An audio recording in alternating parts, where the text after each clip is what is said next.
Welcome back to the Rum Ration podcast, where we explore the human experiences through military history, all while sipping on any brand of rum that's willing to sponsor us. I'm Rejoy. And I'm Colin. And today we're stepping into one of the most significant chapters in Canadian military history. Because today, when we're releasing this, April 9th, 1917, was the anniversary for the Battle of Vimy Ridge. April 9th is an important day, and not just because it's my mom's birthday, but happy birthday, Mom. Happy birthday, Mrs. Robinson. What a great day in so many ways. So, now, if you're Canadian, you're probably already familiar with the story of Vimy Ridge, which is one of the most incredible chapters of Canadian military history. And hopefully they're still teaching it in schools today. They certainly were when we were in school.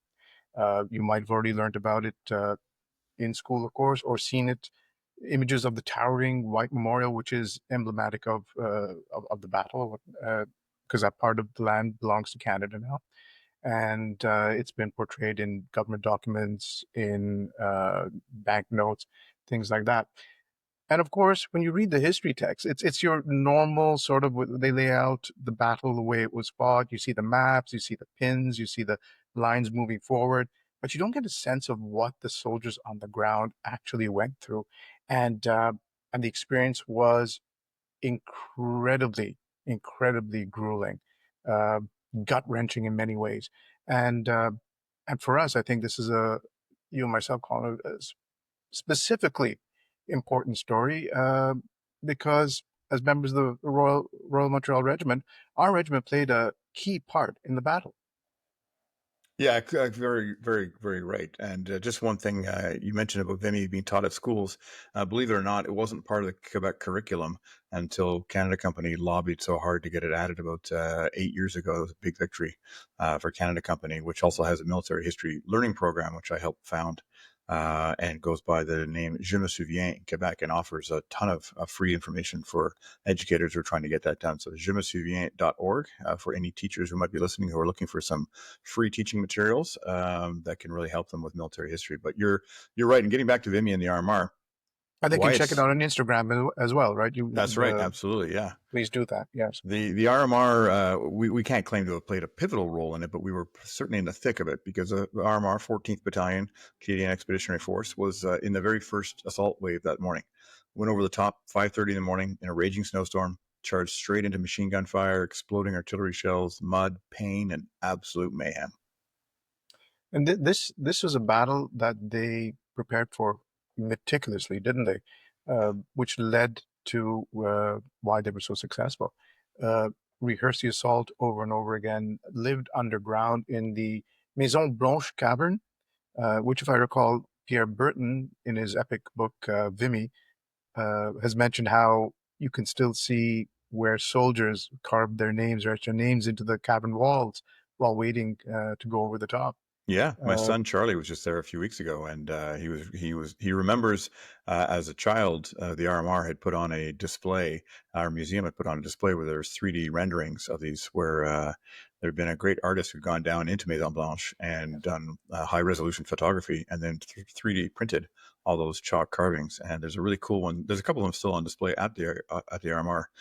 In the museum, and one of my favorites is a cap badge, the RMR cap badge, oh, yes. which Yeah. those who are Yeah. familiar with, completely etched That's out, right. I guess, by Indeed. bayonet Yes. point or something. Really cool.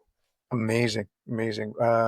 So if you get a chance, if you're in the area and you happen to visit the battlefield, if you can get down to the cavern if they do tours, if you spot an RMR etching or a private who's waiting, do take a picture if you can, or let us know about it. That'd be fabulous. Now, these guys were not only just prepared in terms of rehearsals and training, but prepared also in terms of the gear that they were carrying, and they were really loaded down. We spoke earlier on about how um, soldiers were kitted out like Christmas trees Yeah. with so much stuff. Now here, in preparation for this battle, they were carrying at the bare minimum their rifle. Again, we had talked about that. 120 rounds of ammo, 2 grenades, 5 sandbags, rations for 2 days, a gas mask, ground flares, water bottle, and the list just keeps going on, doesn't it? Yeah, that's not including the bayonet, which we've done an episode on, helmet, which we've also done an episode on, and all the regular kit that they would have had to carry. Plus, that's just the basics that you just mentioned. There was, I'm sure they had to bring in some extra wire, probably some pickets. There's always extra that's handed out to every soldier going through. But they also needed something else. They needed grit, and they needed every ounce of grit that they had, because the Canadians had to fight hand to hand in the muck. Up steep ground, under the threat of shell bursts, gas grenades, machine gun nest, and despite it all, they achieved their objectives. Indeed. One of the passages I always recall from, again, Pierre Britton's book, Vimy, is when they started the assault going uphill, uh, walking into what seemed almost like a snowstorm of bullets. And each man was hunched over the way you do, when you're walking against the wind and this heavy penetrating wind is coming at you. That's exactly how they were walking. Because of course you can't run, you're carrying all that gear, also your pickaxes and your shovels, all the other stuff as well. So, and you're going uphill, and you've got all this fire coming down at you, and they were really just hunched over like this and trying to make it up to the objective. I've read And that too before. It's mind blowing that guys would apparently kind of like shrug their shoulders, kind of like yeah, as you kind of yeah, like shrugging against the snow, like yeah. with all these bullets coming towards you. Wow. It's so evocative, especially, again, being Canadian, we've all done that in the Yeah, winter. exactly. Yeah. Yeah, like walking up to McGill up that street in the winter, you're walking through an ice storm essentially, Yeah. and here was a deadly one, and the cost was absolutely staggering. On April 9th alone, when the offensive was launched, the 14th Battalion RMR suffered, I want you to think about this, 98 killed and 176 wounded. That's nearly half its effective strength. But aside from the numbers, 98 killed. Now, for all current serving members who may be listening, if you're in B Company, imagine standing on that parade square, right? That's all of you, Yeah. plus more. So that really puts it in perspective. It's one thing reading about the numbers and saying 98 killed, wow, but you're talking over 3 platoons. And when you're standing there, you look around you and there's nobody there Yeah. because they've all been killed or wounded. So Yeah, and that they is were the and they were effect of it. killed within a couple of hours. The attack was very very quick. Overall, I mean, Caitlin in our interview gets into some of the overall numbers, but it was a huge sacrifice. Over 3,500 killed, Canadians killed that morning. And just a clarification, we talked about charging uphill, very evocative. The RMR in their part, they were on the far right flank. They weren't charging uphill; it was very flat where they were going across. Okay. But we always have because the memorial is up on the high ground, is up on the peak. Everyone has the impression that all the Canadians were True. charging up the hill, but the RMR is part of the first division. We're off on the right flank, and it was very very flat area that we went through. But what Rejoy, you mentioned the 98 killed. This is where it gets personal for a lot of us, because among the dead Yeah. were two brothers, Arthur and Bill West, and they died side by side that morning. Their younger brother, Lewis, was wounded within a month of Vimy, also serving in the regiment, and subsequently died of gas poisoning a couple of months later. So imagine that, 3 killed from one family from King Lake, Ontario. King Lake, which I'd never heard of before, doing research here, his biggest claim to fame probably is that they're less than 20-minute drive from Tilsonburg, which got the Stompin' Tom song there, written about 50 years ago. But it's tobacco farming country. But you imagine that poor family. It really brings it home, doesn't it? Parents, Abram and Emmeline, receiving the three telegrams in the space of 1 month, telling you that all your kids are gone. Um, it's it's that kind of loss that is incredibly hard to comprehend, and it happened over and over again. Uh, and it's they're not just numbers. They're not just names. These people lived, and these things actually happened. They're there in the casualty rolls. And if you ever find yourself at the Nine Elms Military Cemetery in Telus, you'll see the names of William James, known as Bill Jim to his friends, and Arthur West, and they share a plot and a gravestone, brothers in eternity. In fact, you'll see 80 RMR soldiers from that day, from April 9th, 1917, buried together in Plot 1, Row A. Now, the reason there's 80, and we said that 98 were killed, is that 18 of which would have died subsequently from their wounds and would have been Really? buried potentially in other locations. So, but there's 80 RMRs in one row in plot one, row A. And I've been lucky enough to have visited a few times. And it's not just your typical Commonwealth cemetery, it's 100% unique because the Commonwealth burial system was that, unlike in the past before World War One, where it was very status conscious and rank conscious, this was a first in, first out type of arrangement. So there was no preference for social status, for rank, for seniority of regiment or anything like that. And it's so that you don't see typically a big cluster from one unit.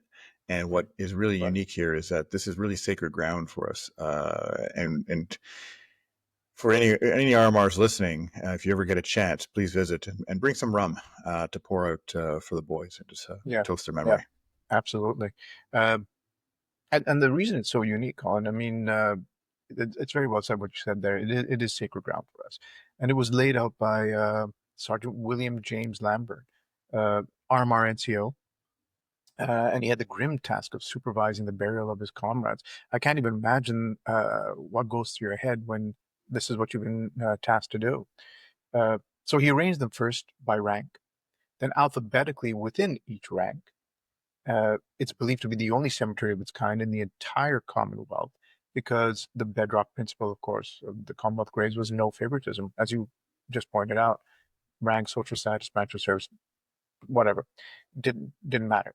Uh, as you said, come as they may, and and then that is what he was tasked to do: collect the bodies, set up this graveyard, and inter basically his regiment. Yeah, to me, it talks about or it demonstrates some clear love and some attention to detail that you could only only expect from an NCO. I don't think an officer would have done it the same way, No, because not no. only are they all the RMRs laid out in one row, they're sorted by rank, and then they're sorted alphabetically within rank. Now, there's a couple of errors here and there, but I remember the first time I went with Grant Furholter, and he started off on the far left, and it starts on the left with the privates, and I started off on the far right, and it starts with the officers, and then senior NCOs, and then Hmm. corporals. And so as I'm walking now, it suddenly dawns on me that it's being sorted by rank. And as he's walking along towards me in the middle, he's noticing it. Hey, wait, they're all sorted alphabetically. See, all he's seeing is the privates. And both at the Yeah. same time, we turn at each other and go, hey, it's sorted. And he says alphabetically, and I go by rank. And then we realize it's the two together. Like, a lot of care went into that. Yes. And Yes. it's interesting. A lot of thought. But that the cemetery and those names, they remind us that the victory at Vimy wasn't just about the maps and the tactics and all that kind of stuff. It was paid for in blood, in youth, and those brothers. That when you see when you're visiting Nine Elm Cemetery and you're going across there, and it's sad enough in those 80 grave markers, and you see sometimes double burials in one plot, and the two West brothers sharing the same plot and the same headstone. It really kicks you right in the gut, and it gets you to understand the pain that they're going through. I think that's one of the things that's important to remember, Colin. As you rightly say, when you're going and visiting these places, to remember that these were actual people and the extraordinary circumstances that they had to go through, and what happened at the end of it for them, and where they ended up. It's a very, very sobering thought. But the Battle of Vimy, to get back to the Yeah. battle itself, it really was a defining moment in Canadian history, wasn't it? I mean, this Hmm. is something that anybody who's got anything to do with the Canadian military or just as proud Canadians, it's one of those names that even if you don't know the details about it, even if you don't know what it was about or when it happened or whatever it may be, you heard the name and you know it's Hmm. connected to us in some way. So it wasn't just a defining moment for the Canadian Corps, but for Canada as a country. Uh, for the first time, all four divisions fought together and took a piece of ground that had never been taken before. The French had attacked over and over again, massive casualties, Yeah. no success. The British had then tried, and the British regulars couldn't do it, but it fell to the Canadians. And it was in those few bloody hours, as Brigadier General A.E. Ross said, I witnessed the birth of a nation. Yeah, witnessed the birth of a nation on some pretty bloody ground because the French had lost over 100,000 casualties trying to take that. It's incredible. But to getting back to Brigadier Ross, he witnessed the birth of a nation, but he did say that 40 years later. And in our interview with Caitlin Bailey, the executive director of the Vimy Foundation, she explains the politics behind this birth of a nation jingoism. And yes, the battle changed the way the world saw us, but more importantly, it changed, I think, how we saw ourselves from colony to country. This is the first time as a result, probably as a direct result of the success that started at Vimy Ridge, which was a turning point, and then Yeah, continued throughout the war. Canada got a seat at the Treaty of Versailles. We were at the table and signed on our own, not as part of that's right. the mother country. That's right. So really gone from a support act to center stage. And the RMR was right there in the thick of it, like they had been from the very beginning of the war. So today, I mean, I'm very excited about this episode, actually. Proud to share a conversation with Kitten Bailey, the executive director of the Vimy Foundation. And she spent, the foundation spent years preserving the stories of Vimy, including the work being done to educate new generations, which is so important. And the efforts to honor the men who fought there through digital learning tools, scholarships, annual student pilgrimages, and much more. That's right. Caitlin brings incredible insight into how Vimy is remembered, how it's evolving in public memory, and why it still matters. Over a century later, I really like her take on the myth of Vimy and the powerful role that politics played in turning, and this is a controversial take here, what could Yes. be deemed a relatively insignificant battle in the greater scope of the war. The Brits, because Oh, it was part of the Arras campaign, which that's right. kind of failed. It was the That's only right. successful. They kind of brushed it under the carpet a little bit. But was it insignificant, or was it truly the birth of a nation moment? And there we go. So please enjoy the interview with Caitlin. I think you'll find it very enlightening and very entertaining indeed. Okie dokie. Today's episode's a special one. We're diving into a moment that many consider the birth of modern Canada, the Battle of Vimy Ridge. And to help us unpack what made that battle so significant and why it still matters more than a century later, I'm joined by someone who lives and breathes this history every single day. Caitlin Bailey is the executive director of the Vimy Foundation and an accomplished nonprofit leader and public history professional. Before taking the helm at Vimy Foundation, she spent nearly a decade leading the Canadian Centre for the Great War here in Montreal. She's committed to keeping the memory of the Great War alive in Canadian life and to telling its stories in ways that are fresh, accessible, and deeply human. Caitlin, welcome to the Rum Ration. It's a real pleasure to have you with us. Thanks a lot, Colin. I sound so fancy. I'm not that fancy, but I sound very fancy. You do sound very fancy. Come on, Very fancy. say fancy, right? The best kind of fancy. The best kind of So welcome to Rum Ration. And before we dive into Vimy Ridge, can you tell us a bit about your own background and the fanciness and how you came to lead the Vimy Foundation? Well, I came into this a little bit by accident. I had just finished my master's and I had ended up co-founding the center that you mentioned earlier. So about 10 years ago, and just kind of continued in the commemorations field ever since. I don't think there's not a degree for commemoration. We come from all sorts of different backgrounds, and in my case, I come from a arts degree background. I have a very proudly polished Bachelor of Russian Literature that I, Goodness. pull out to show everyone every once in a while and be like, you too can recover from terrible life decisions. You also will be able to feed yourself one day despite your really strange degree choices. Yeah, I ended up in this career a little bit by accident. I think like all of us kind of end up in our careers, unless you're a brain surgeon, I suppose. But for everyone else, it's kind of do the best you can. And I came into the Vimy Foundation in 2016, I think, doing contract work, helping out with some different projects, helping out with the 100th centennial Vimy Ridge in 2017. And took over as executive director in 2019, and I've been doing it ever since. So we're a proudly Montreal organization. We've got a team of 10 here in Montreal, another couple of people in Ontario, and a couple of people in France.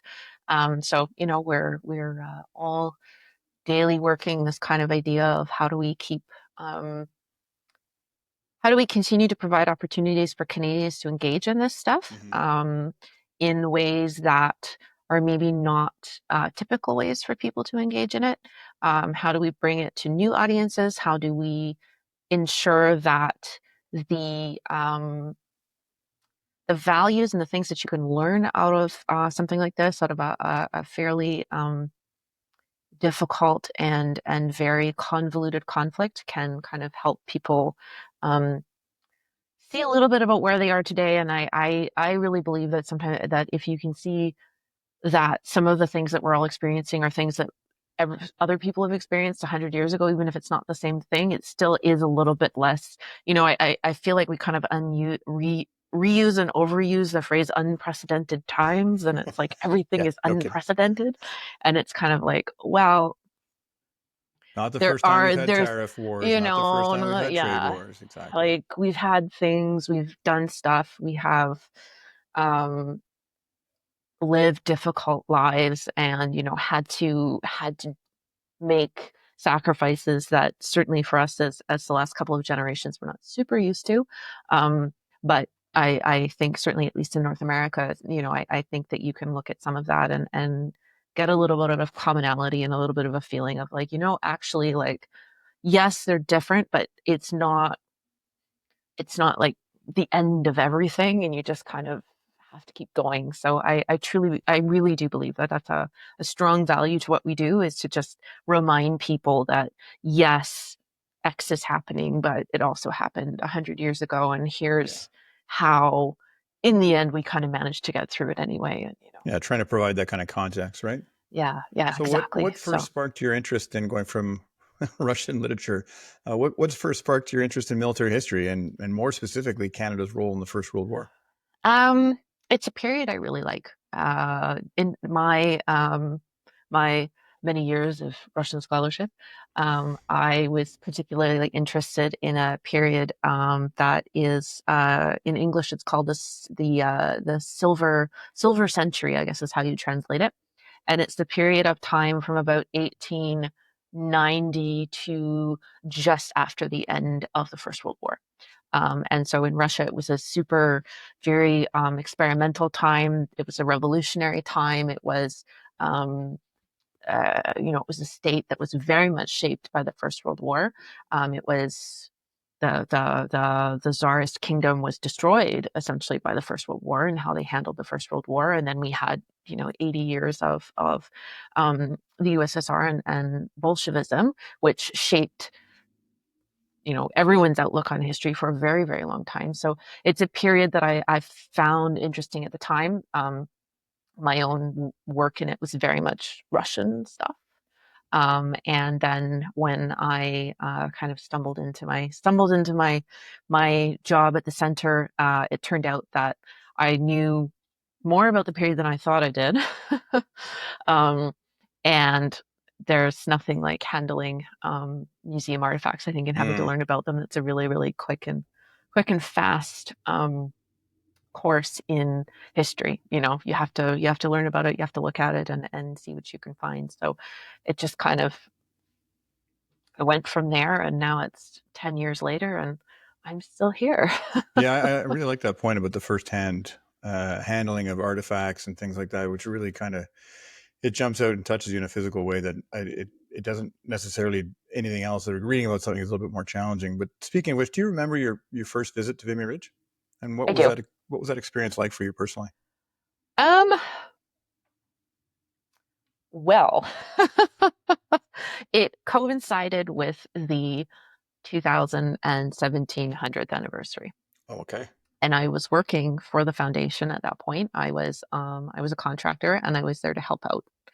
And um, it was a absolutely whirlwind time. I was, I think I said this to someone else earlier this week, my experience really, if you truthfully ask me what my experience of the Vimy Centennial was, it was selling more baseball caps than I've ever seen in my life, because that was my job.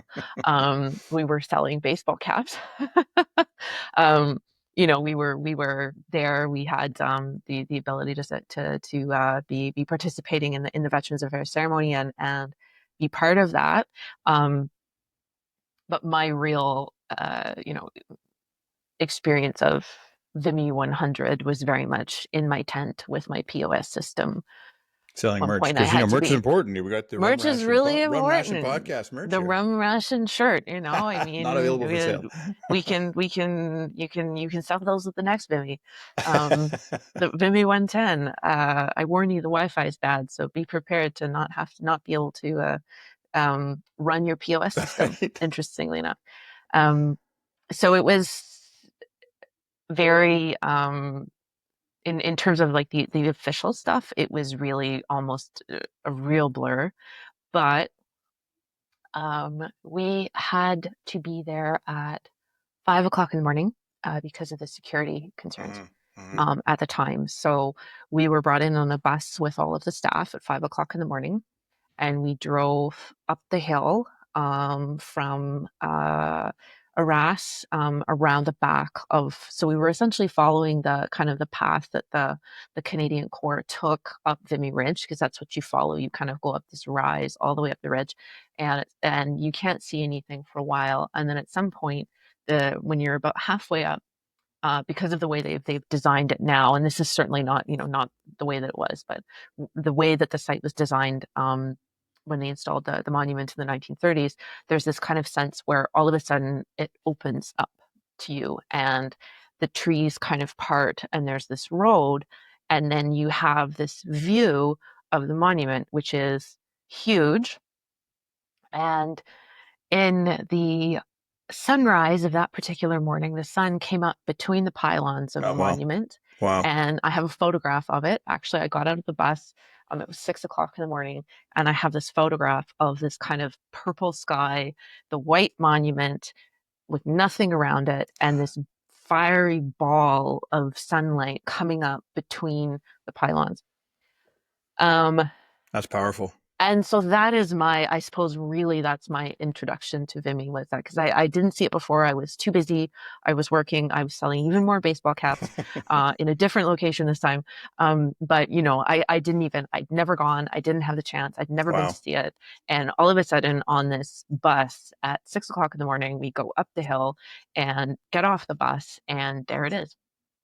And the sunlight. It is so impressive. It's a beautiful sight. And so that was almost 10 years ago. I've been back pretty much every year since because of what I do. I'm going back in 2 days. And I have to say that drive up the hill, and the moment where you come over the rise, and all of a sudden it opens up and you see the monument, never ever fails to make my skin kind of make me feel something. And one of the things that I always really enjoy when I have the chance, if I'm bringing a colleague with me who's never seen it, is to do that drive again with them and be like, wait until you see this. Just wait. You can't. It's on the $20 bill. There's pride, there's awe, there's just the complete inspiration by it. It's I'll give you an example. Like, my teenage son just turned 17. He came back from a school trip a few weeks ago, where they spent 4 days in London. They spent a few days in Paris. They went to Versailles. They also went to Normandy, Juno Beach, and they went to Vimy. And he said his absolute favorite part of the entire trip was visiting Vimy. And he was just so blown away by the monument, and in particular the touring and the tunnels, which really brought it home for him. Because I talked to him, and he probably remembered being dragged to the Armor to see the 3D replicas that we'd had of some of the carvings and things, and he was just really blown away with it. Yeah. I mean, it's an absolutely breathtaking sight. And so, can you tell us about the foundation for some of our listeners who might not be familiar? What is the mission of the Vimy Foundation? So we're a heritage education organization is what we call ourselves. So we provide opportunities for Canadians to learn about the First World War, to learn about how they can tie the First World War into some of the things that they're experiencing now, into a desire to maybe make their community a better place, or see what they can do to contribute to the world around them. Our primary programs are youth education programs. So we send 40 young people a year to France and Belgium on a full scholarship to learn about the First World War. So we've been doing that for 20 years. We just celebrated the 20th anniversary of our first youth program, the Beaverbrook Vimy Prize, last night, actually. Oh, wow. At the French Embassy. And we've sent almost a thousand people since then That's impressive. who've gone to do that. They bring that experience back into their communities. They share it with their school colleagues. They share it with community groups, all sorts of different things, and really just try to continue to make sure that people are talking and thinking about it, and continuing to think about where they kind of fit in this narrative of Canadian life, and where it started and where it's going, and what they might be able to do to shape a world into what they want to see. Beyond that key program of taking the 40 students over, which is so impressive, and what an opportunity for young people. What are some of the other cornerstone programs or initiatives that you're especially proud of? We've been doing a lot of work in the last 5 years on building digital projects. So these are large scale projects. They're mass data projects. And the idea is to be able to bring Vimy home to Canada. We know that going to Vimy Ridge is a privilege that's not given to a lot of people. You have to, go, you have to be able to do that. And so this is our kind of idea of trying to bring those stories and those ideas and those things back to Canadians through different opportunities. The program that we're working on this year, that's just gone public, is a extension of our Living Memorial app, which we launched in 2022, which is an interactive walking tour of Vimy Ridge. So it's a story-based walking tour. You can do it in situ on Vimy Ridge, or you can do it at home. And you can discover, stories about the people who were there, the battle, the construction of the monument site, the experiences of the German army there, the experiences of the French civilians and villagers who also lived in that area and had to also live through this, cataclysmic war. So this current project, it's an AI powered project. It uses optical text recognition. You use your phone, and it will essentially read a name that's carved on the Vimy Memorial. There are 11,285 names of the Canadian soldiers missing in France with no known grave during the First World War. They're carved on a band around the bottom of the Vimy Memorial. You are able to use your phone. It will take that name, it will read the name, it will go into our database, pull the information about that person, and then give you a story about that person, about their life, who they were, where did they come from, when were they born, anything interesting that we found that happened to them. And if you want to access it in French, English, or German, you'll be able to access it in all three. That's so cool. So it's a pretty cool project. That's really cool. It's pretty cool. It's yeah, it's really, every single person on there now has their story out in the world. Wow. Right there in front of you. You don't have to go and go to Library and Archives Canada or search or find the information or go through their file or anything like that. It's a readable text story that just goes and says, this is who they were. They were born here. They're missing here. If there's anything, there's a photograph associated with them. We have the photographs. If there's, some of the stories we've been able to, with the help of Veterans Affairs, flesh out a little bit more. So there are a few people on there. There are about 400 of the 11,000 that have been fleshed out into larger larger stories that are a little bit bigger than just kind of a 3-line summary. Mhm. The goal eventually is that we'll be able to flesh out all 11,285 of those stories, but that's a longer term project. That is. Um, but yeah, it's something that the me of 10 years ago, when I was ordering files from LAC and getting CD-ROMs, was really not capable of imagining.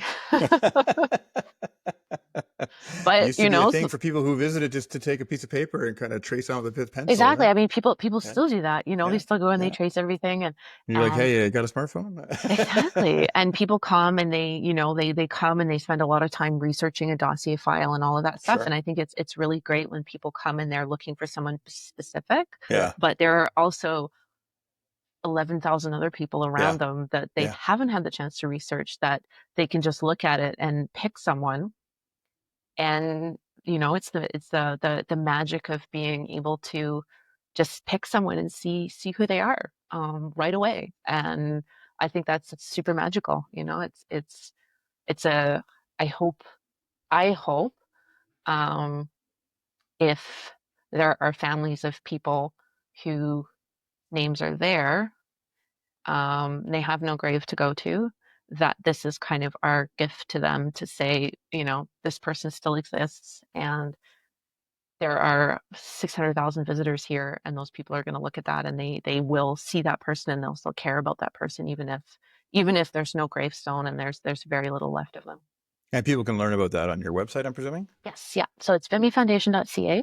The app is available in the Apple Store or the Google. I don't even know what the Google Store is called. Google Play. The Google Place. Yes, Google Play. Play. So it's Apple and Google Play, and it's been available since yesterday. Okay. Um, Cutting news, people. Cutting news. Cutting news. I promise it works.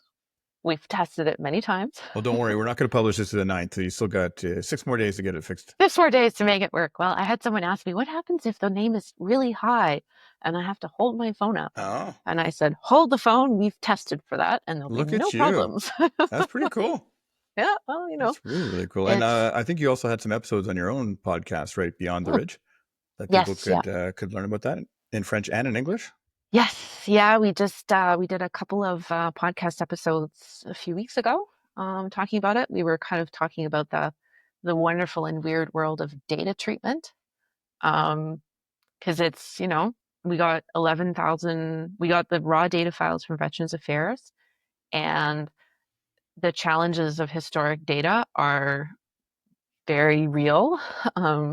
Even with being able to put that into like an Excel sheet, and even being able to search something, you're dealing with human error of Well, of course. all sorts. Absolutely. All throughout the ages. All throughout the ages, these are files. This is information that's taken from files that were hand copied from one page to another. Every attestation paper was copied like by hand 4 or 5 times.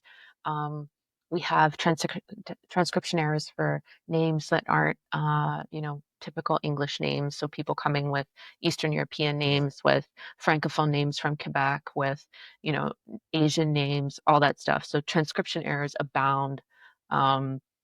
Places that no longer exist that, at the time were like cutting edge places to be. And now it's like, I don't even like what even is that? And they're not there anymore. So you have to be able to kind of calculate for that sort of stuff. So and then just messy stuff too. Yeah. And what One of my happens when favorite, it's talking the transcription is they didn't have a box for race, right? There was no characterization. No, there was no race box. And we have one of our soldiers, we're pretty sure was black from the regiment. It was the medical officer, when filling out the form, when it got to complexion, put dark, comma, very underscored twice.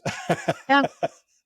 Yeah, the only thing you could sort of see is things like that, where it's like complexion or maybe a place where you can kind of judge and you can make a best guess. From Barbados, dark underscore black. Yeah, or dark, I should say. Yeah. All right, let's jump in beyond before data was such a thing, like running around the world and it was all by hand. Let's get into the battle itself, and maybe you could tell us what made Vimy Ridge strategically important in 1917. Vimy Ridge is the highest point in the area. It Most of us from is King of the Castle would understand how important that is. very important. Very, very important. That particular area of France and Belgium is very flat. Um, the to the east is the Belgian border and an area called the Douai Plain. And when the German army tried to come into France through Belgium, that was where they went. There were not a lot of natural obstacles, so they went basically straight across the Douai Plain, and they occupied a series of industrial cities almost to Paris. They were 90 miles from Paris in 1914, and the challenge that the Allies had, of course, was to push them back from those original trench lines. And so the lines around Vimy had been in place from 1914, the fall of 1914. The German army controlled the high ground, which was Vimy Ridge and the areas to either side. And there were railroads, there were all kinds of things there, but the main value of Vimy is that you can see almost, I mean, if you really squint and you think you're looking really far, you can convince yourself you're seeing Belgium. Like it's Mm. that flat in front of it. So it was control of the high ground, which, as you know, Colin, is an extremely important military tactic. Um, you always want to be in control of the high ground, and so Vimy was a um, an important objective right from the time that it was occupied by the Germans in 1914 until the Canadian Corps pushed them off back down into the Douai Plain in the spring of 1917. And so, presuming in that 2.5 year period, the Germans were controlling it and dominating the landscape everywhere, I'm presuming the Allies didn't just let them sit there. Had there been any other efforts to try and get them off? No, there were multiple efforts. There are hundreds of thousands of people who died there. French army soldiers originally, a Moroccan unit that is commemorated at Vimy Ridge is one of the first units, the Moroccan division. The British controlled it as well, and it was just I don't think I'd be exaggerating and say it was an absolute charnel house. Um, it was it was torn up. It was filled with the dead. And until 1917, no one had successfully managed to permanently push the German emplacements off of Well, Vimy Ridge. that's a great segue into like what did the Canadians do that was different? So, like, how were Canadian tactics and preparation different from the earlier Allied efforts that had not been so successful?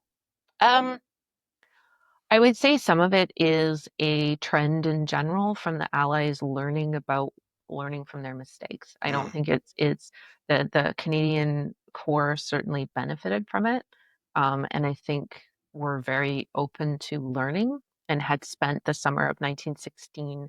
The Canadian commanders, Curry in particular, had spent the summer in 1916 with the French army, observing the French army and learning about things like rolling barrages and all of these different techniques. So there was a lot of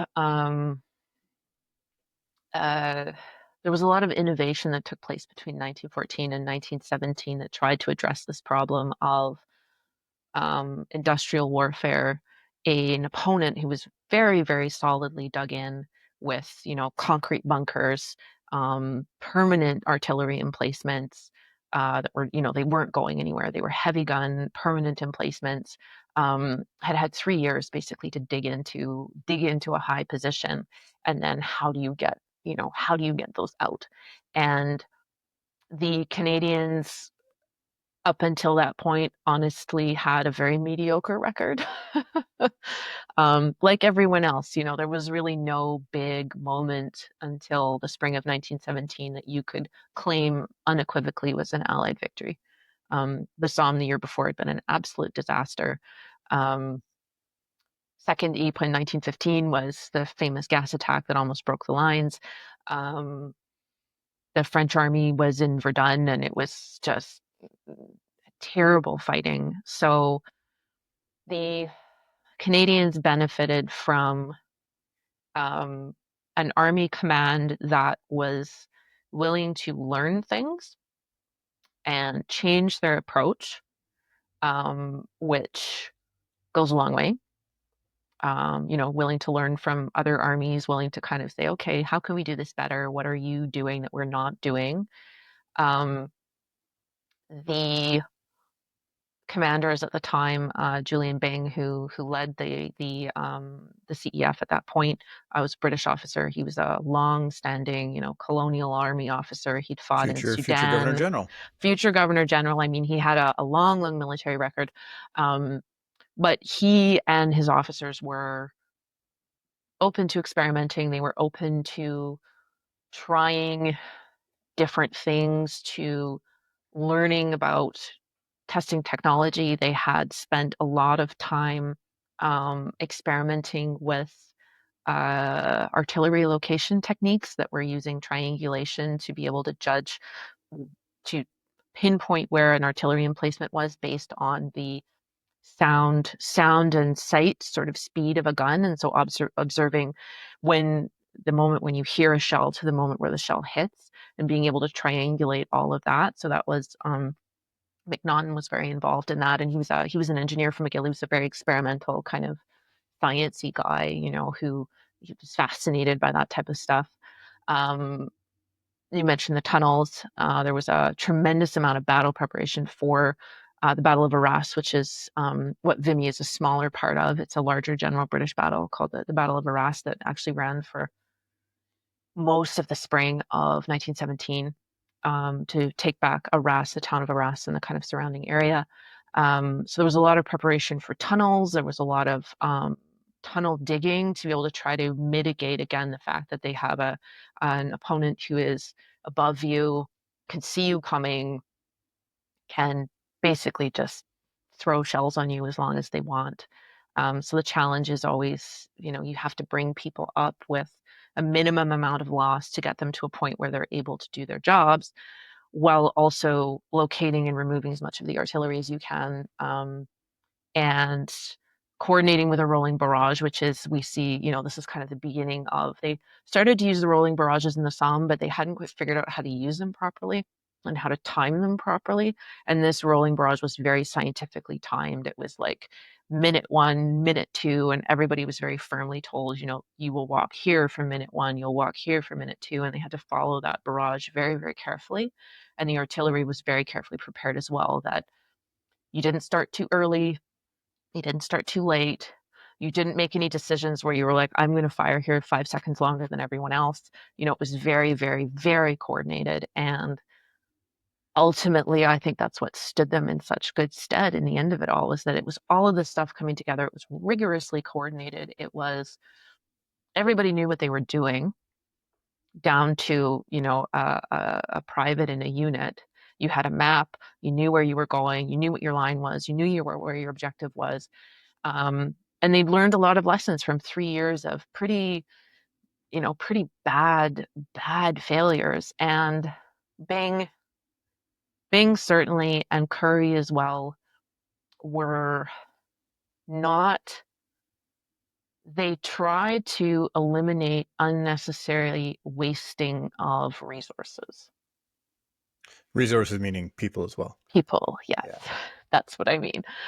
They were really concerned with that. They knew that going in, there was going to be a cost, and you don't go in without having casualty figures. That's part of what it is. But Curry, later in his career, as he continued, and eventually became the leader of the Canadian Corps, the general of the Canadian Corps, and took everybody up into the 100 days. And the last couple of battles that he had to fight in Valenciennes, where he was so criticized for wasting life. Uh-huh. And he'd always said, I have never, and I do not waste a life.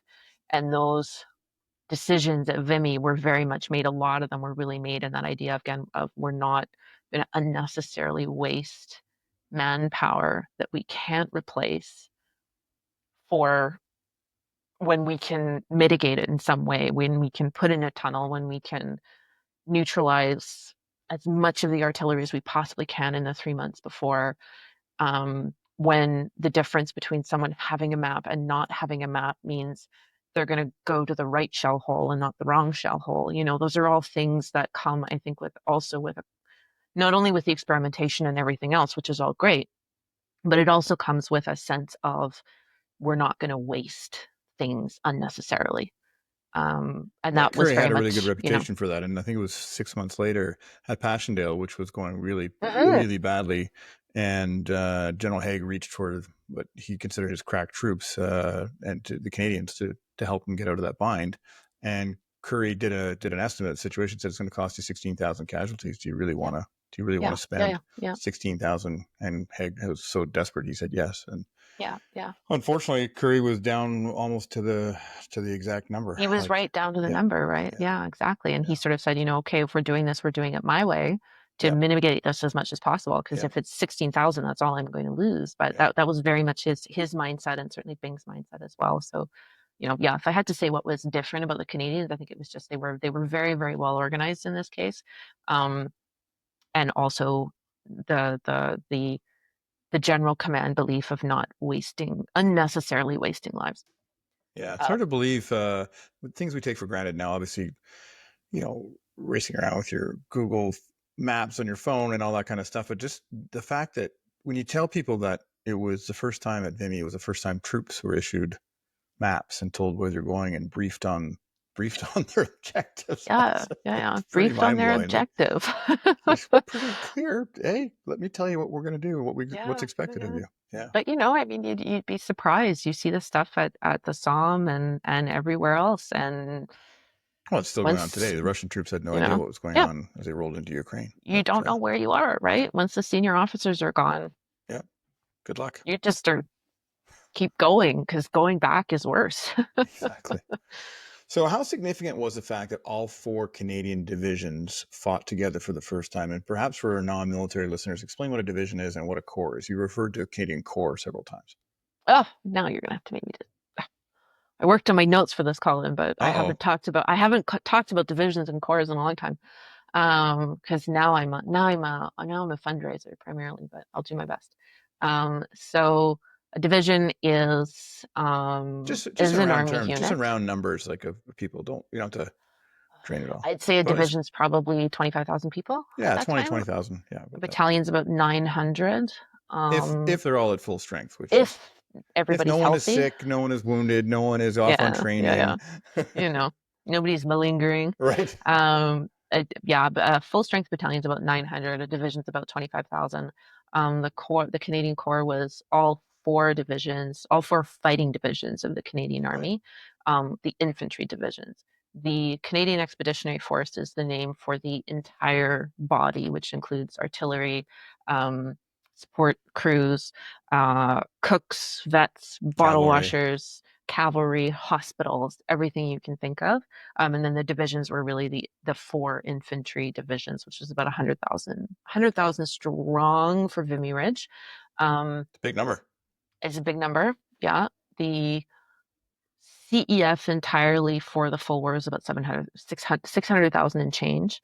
And the divisions were, it's about 100,000, again, cycling in and out for, you know, deaths, injuries, going back, doing all that kind Saw of stuff. that. Yeah, I know. Yeah. Like just the RMR, we had, as you said, an infantry battalion, about 900 in the line, which was actually usually about 600, 700 in the line. Took 700. 6,400 troops over 4.5 years to keep them in the line. Yeah. 6,400 Yeah. members. I mean, Yeah. that's Yeah. just one battalion. 6,400 people who have to be taken from their homes Yeah. and trained, and up until the fall of 1917 were volunteers. Yep. And, that's a lot of people. Yeah, the first conscripts Um, that didn't hit the RMR until just before the 100 days in 1918. yeah, that So the was, first ones, yeah. kind of when the conscripts came in, was that 100 days battle. And but to come back to the Corps, it was the first time that all 4 divisions had been together. And that's also because the Expeditionary Force started out at 1 division and then added divisions Right. successively, I should say, from 1914 onwards. So we started out with 1st Div, and then it turned into 1st and 2nd Div, and then by 1916 it was 1st, 2nd, and 3rd, and then by end of 1916, early 1917, now we've got the 4th Division. So this was basically putting them together as a unit, side by side by side, all 4 divisions along a line. And training them all together, training them with all the support units that came with them, the air, the British artillery, all the tunnelers, all of that stuff, training them all together and then moving them all forward as a group. And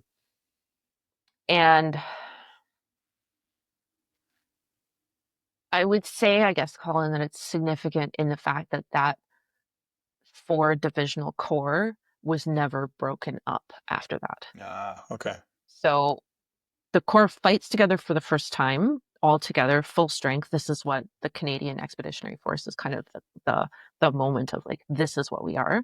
They're not building, they're not bringing in other units. Right. 5th Div was never fully manned and was broken up and, For reinforcements or whatever. reinforced. And then the kind of rump end of it was sent to Siberia, but 260th Battalion. Yeah. But the division itself is, kind of they come together here, they do very, very well, and then they stay together. And Curry, when he became commander of the whole thing in the summer of 1917, was absolutely adamant that that corps not be broken up. And that was something, Canada was Dominion. We were fighting within the British Army. We were essentially a part Right. of the British Army. They have, the British Army at the time, they were numbered corps. And so Canada had 1 corps of 100,000 people, but British Army had, 10 corps and 2 corps and 5 corps and millions. They fielded over a million soldiers for Wow. the First World War. So that's 10 divisions, basically, 10 corps, 10 corps, excuse me, 10 corps, the same size as the single Canadian Corps. And then you have the Anzacs, which are kind of, and the Indian Army and all of that, which are again treated as different groups. And British High Command tended to break corps up and move them around. And maybe 2 corps was fighting next to 5 corps at some point. They knew how to work with each other and they knew strengths and weaknesses. They knew what was going on. And then all of a sudden 2 corps was pulled out and moved 400 kilometers south. Right. And, 5 corps went to Belgium and they never worked with each other again. And a lot of that caused problems for cohesiveness. The Australian Army, I think the Monash, John Monash, was the commander of the the AEF, the Australian Expeditionary Force, fought tooth and claw not to have the AEF broken up. And in his case, they were never big enough and never strong enough to not be broken up. But the Canadian Corps was not broken up. And so they were used to working together. They were used to fighting together. The divisions knew each other. They knew who was beside you.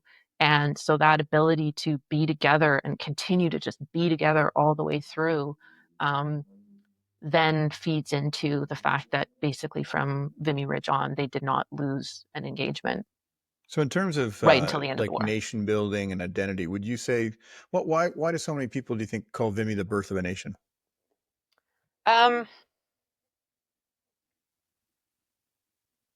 First of all, I really don't like that. Come on, it was General Brigadier Ross, wasn't it, who first called that? In the 60s.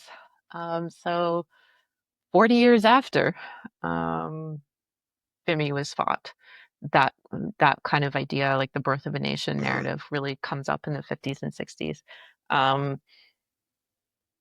But I think that certainly by after that, it was the sense of, we're not a bunch of people from a bunch of different places who are, we're here and we could easily be moved somewhere else and it doesn't really matter who's there. When you ask, that period of Vimy Ridge onwards, it's like, who's here? It's the Canadians. And it's not about where they came from or that, 60% of them were from the UK. It's they're Canadians. And that's how they identify. They are Canadians and they're all doing it together. And, they have the dib patch, they have the maple leaf, they have all of those symbols. And so I think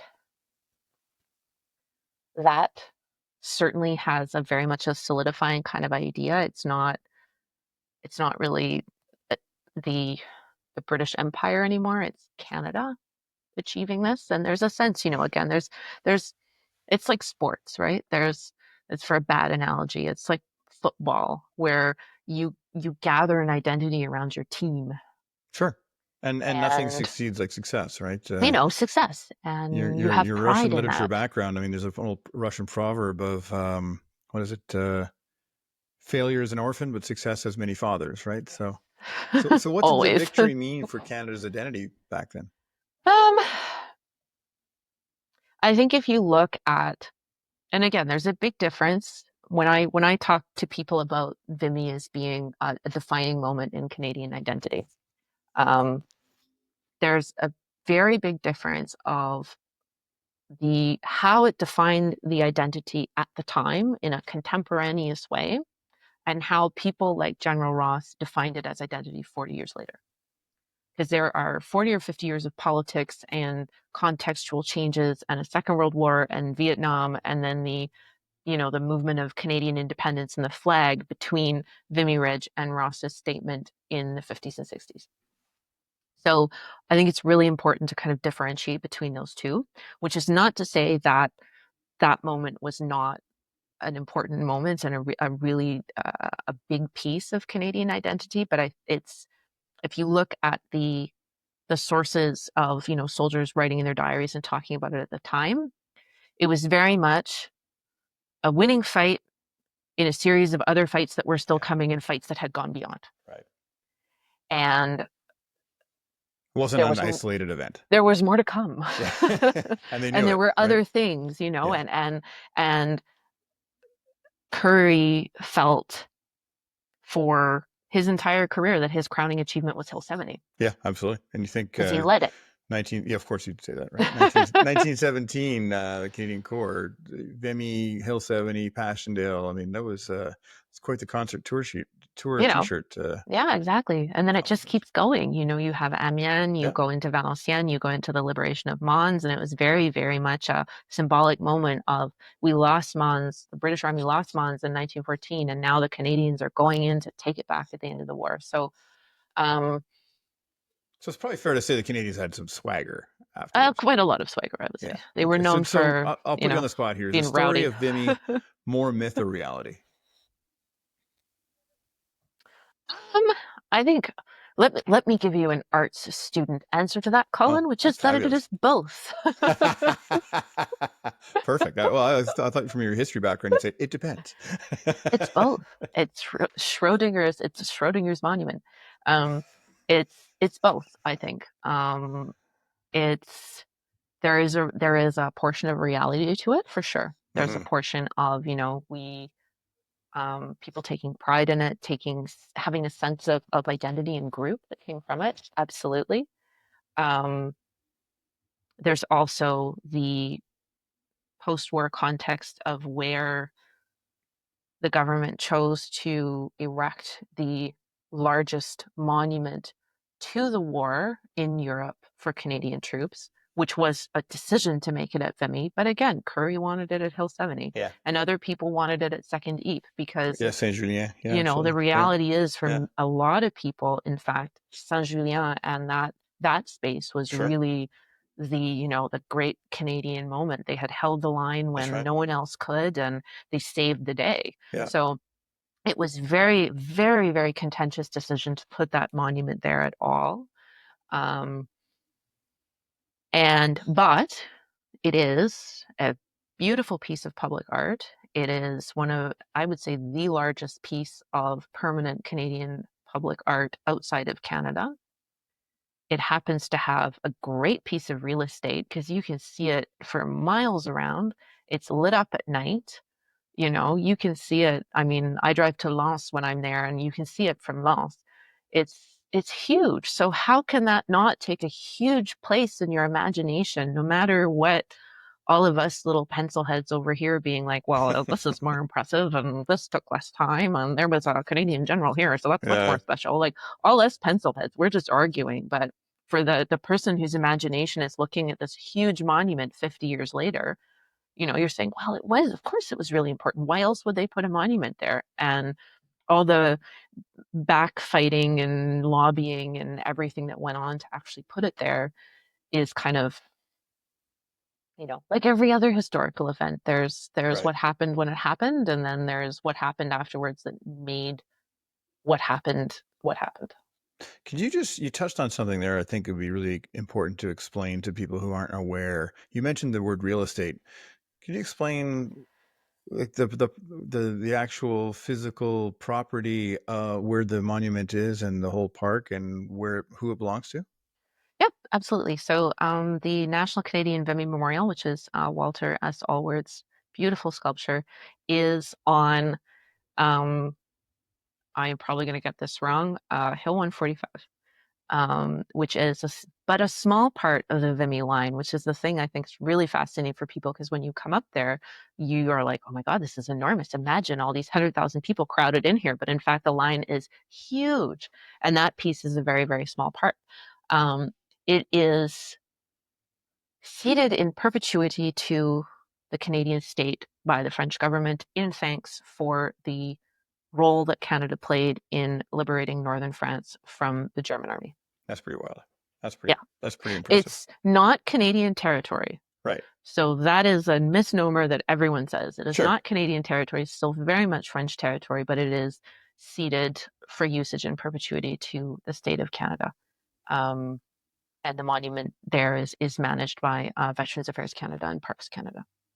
Yeah, you're so right about the perceptions of the ridge itself, because like the regiment that I served in, the Royal Montreal Regiment, 14th Battalion, CEF, they were part of the 1st Division, and so didn't even go near the ridge. No, Their didn't even go objectives were near on it, you know? far right flank, complete Way over there. all the flat plains that you were Yeah. describing before. Yeah, absolutely. 100%. So I was like, oh, wait. all Yeah, those no, you know, perceptions I had of them bravely charging up the ridge. Yeah, no, nowhere near the ridge. I mean, my whole job is to ruin people's dreams. That's what I do for a living. I'm just like, no, So and no again. are there some you've encountered so many different personal stories of heroism and everything else? Are there any specific personal stories from the battle that stand out to you?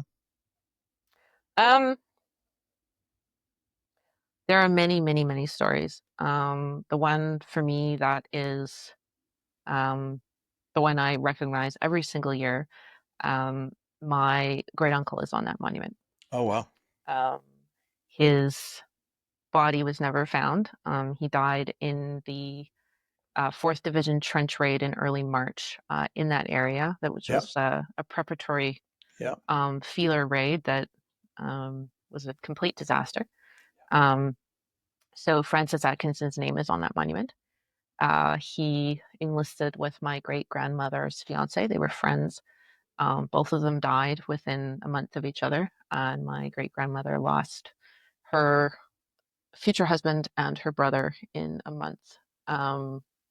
And he had a wife and he had children, and no one knows what happened to them. They were lost after that generation. No one spoke of them. No one spoke of him. There are no family pictures of him. He's gone. He doesn't exist. And so whenever I go to Vimy on April 9th, that is my person. Wow. And I try not to I try not to bring that out too much because I don't think that the things around Vimy should be only dedicated to people who have people on that wall. Yeah. But certainly for me, when I'm there, I always have a thought for Uncle Frank and Harry, the grandfather that never was.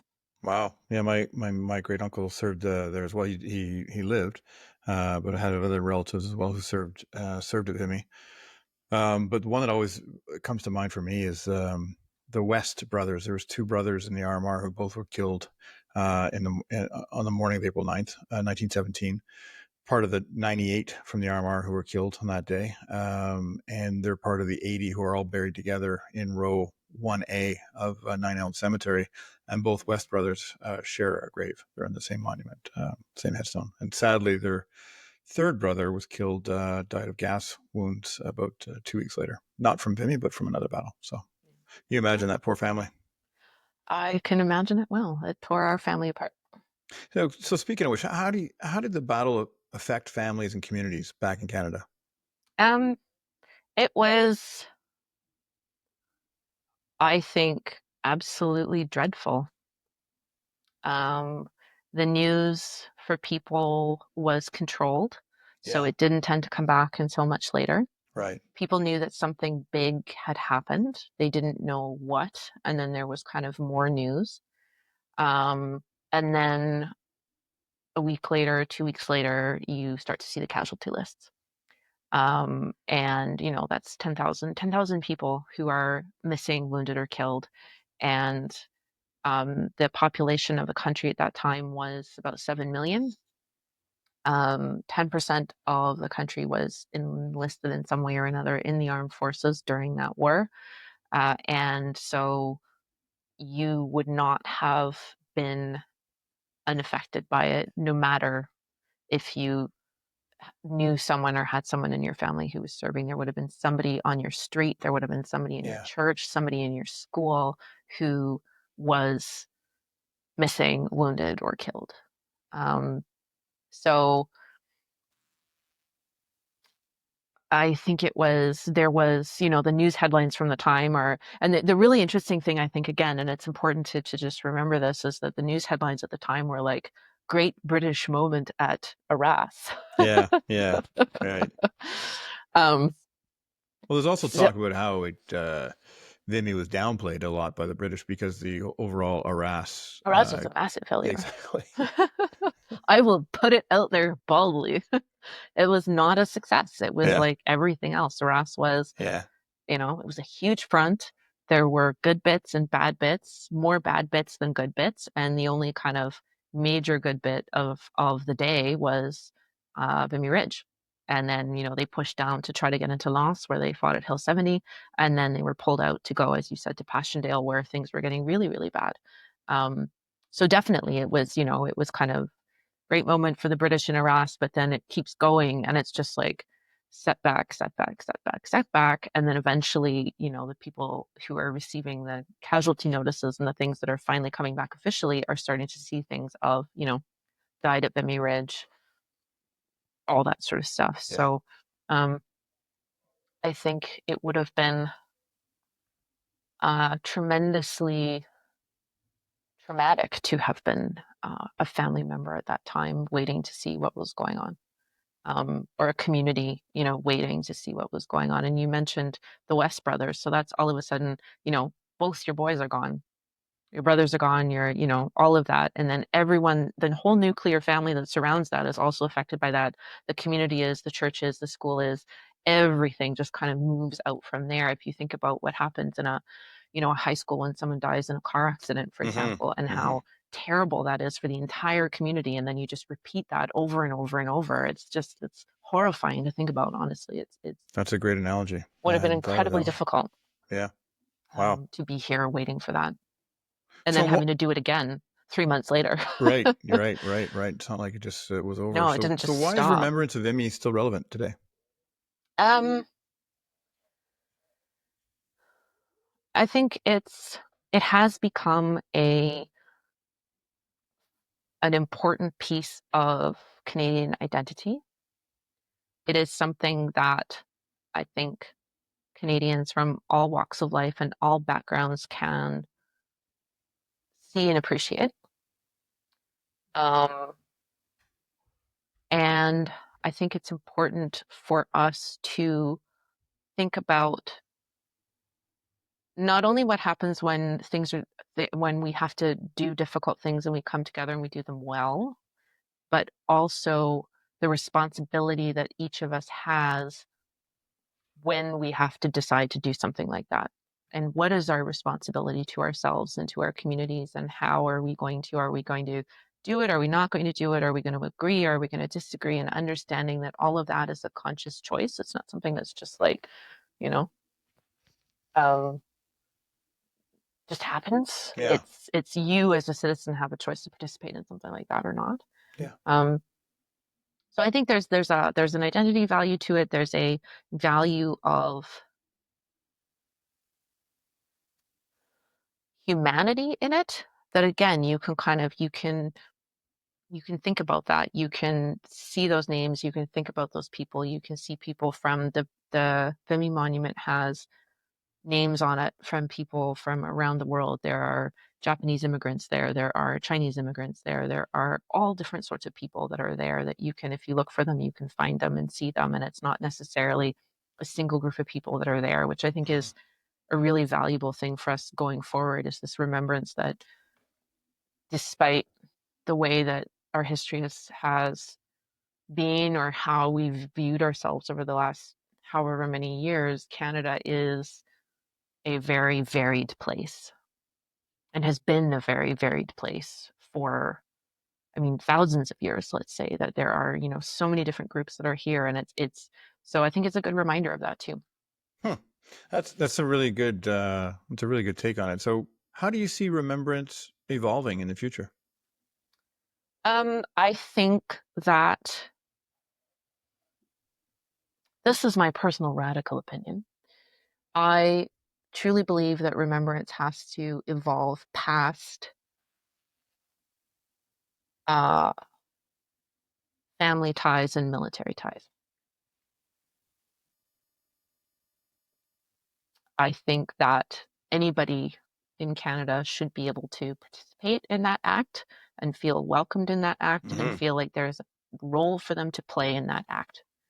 And it doesn't matter if your family has been here for 1,000 years or 200 years or 2 days. You should be able to go if you want and participate in that, and not feel like it's something exclusive to people like you and me who have, a great grandfather that we can Sure. all trace back, that everybody Yeah. venerates.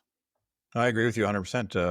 One of the favorite parts of every year when I participate in the poppy campaign is explaining what the poppy means to new Canadians and watching them stand a little bit stiffer and a little bit more proud, and to realize the sacrifices that are made so that they can participate in being a Canadian and in a Canadian community, and feeling that kind of connection that you were describing before when you're mentioning how many disparate groups from all around the world are commemorating and taking part in remembrance. So I agree with you completely that if anything, some of the rituals of commemoration that we have are probably putting up invisible barriers and making people feel like they can't participate because they're not in a uniform, or they don't really have a connection with either the military or the battles themselves. So I think that's a really good take. Yeah. I mean, one of the first questions that people always ask me, they always assume that I got into my career because I have a family tie with this stuff. And I almost never tell people about the family tie that I do have with this, Mhm. because I think it's really important for people to realize that, you know, you can end up here by accident because you needed a job, and 10 years later, you're the Vimy Ridge lady. And it's not really because of, these people in my life. These are stories that came out later on as I kind of got into this, but it wasn't something that I woke up one morning and was like, because of this, I will now do this for the rest. Well, It's Vimy Ridge lady, we're going Vimy to Ridge wrap up lady, that's shortly. me. My recording studio, which is my son's bedroom, is about to come to an end because I have to take him off to basketball practice. Those real world things come in. Hmm. But if there was one key takeaway that you'd want every Canadian to understand about Vimy, what would it be? Ooh, um,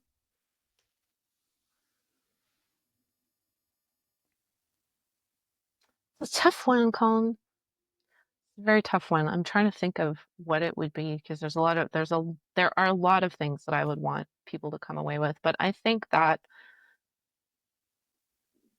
you can look at that, you can look at that moment, you can look at that monument, and I would hope that you would come away from that feeling the weight and the privilege of being able to make your own world a better place. That's amazing. Caitlin Bailey, Executive Director of the Vimy Foundation, vimyfoundation.ca. Thank you so much for joining us. Greatly appreciated. Have a safe flight, and I hope you get to see a wonderful sunrise when you arrive. Really hope I'm not up that early. Thanks, Caitlin. Ciao. Bye. That was Caitlin. What a powerful reminder that remembrance Amazing. isn't just about wreaths and monuments. It's about That's right. memory. It's about names etched in stone, yes, but also the stories that are carried forward, shared, and understood, so we never, ever forget those were real humans there. Yeah, that's right. Like we were talking about earlier on, cemeteries aren't just rows of headstones, names etched in stone. They're stories of men like the West Brothers, Sergeant Lambourne's meticulous care of taking care of them, of ordinary soldiers doing extraordinary things under really impossible circumstances. And Caitlin, I think she really captured that in the interview. The way that Vimy isn't just history, it's identity, not just for the RMR, but for Canada. It's that Very much rare so. moment where the Yeah. whole country showed up, where people from every province stood side by side and made the world take notice. Yes, and for us, of course, we're very proud to be, as Canadians, have the privilege to be able to serve with one of the regiments that helped earn that moment. I'm proud through this podcast to keep their stories alive. One of the reasons we love to do this. Oh, but hold on. I think we've forgotten something. Oh, good catch. Before we sign off, it's time for our favorite segment. It's the Wish We Had a Sponsor segment. Now, if you remember, Colin had emailed Pusser's Rum, who ignored him. Unfathomable. But did add you to their marketing list. They did. So that's they very got the savvy email. marketing. Very savvy marketing there. So just like in episode 9, we're going to go with a complete fantasy sponsor. There we go. And who's it today? Today's fantasy sponsor, Rejoy, is Maison Blanche Reserve, the only rum aged deep beneath Vimy Ridge, fermented beside limestone carvings, and matured in the very tunnels where the RMR waited for 0 hour. Specially made for April 9th, infused with notes of damp wool, trench whispers, and a subtle hint of gun oil, Maison Blanche Reserve pairs perfectly with hardstack, quiet reflection, chain smoking, and the occasional creeping barrage. Smooth enough for a toast, strong enough to steady the nerves. It's the only rum General Byng would have issued if he weren't quite so British. Maison Blanche Reserve, raise a glass to the ghosts who went over the top. And imagine that incredible advertising that Pussers is missing out on here. So, someone really ought to start a petition. Really, absolutely. Seriously, Pussers, give us a call. Well, no, rather email us. Because, I know we don't pick up unregistered calls anyway. Exactly. And we haven't published a phone number at any rate. So, yeah, email us. All right, folks, we're going to wrap it up here. If you're still listening, bravo, because this has been our longest podcast so far. It's also been the first podcast that we've had an outside person contribute through an interview. So we found that really exciting and a little fun to do. And we'd love to hear your feedback. Did you enjoy that format? Would you like us to just do more of that? And if you've got a family connection to Vimy or to the RMR, we'd love to hear from you. Did you like this new interview format? Send us a message at rumration.ca or find us on Instagram, or you can find both of us on LinkedIn. That's right. And if you ever find yourself near Atop, please make the trip to Nine Elms. Stand in plot 1, row A. Walk down the row. Take a look at the names. And take a moment to reflect. It's not just on the battle, but on the people who took part in it. Think of the West family. All gave some gave all. That's right. And that's it for today's episode. And as always, thanks for joining us on my mom's birthday. Yes, and another happy birthday to Mrs. Robinson. And on that note, we'll be back next time with more stories from the trenches, from the decks, from the skies, told one ordinary warrior at a time. And until then, raise a glass, remember the fallen, and as always, cheers to history. Cheers to history.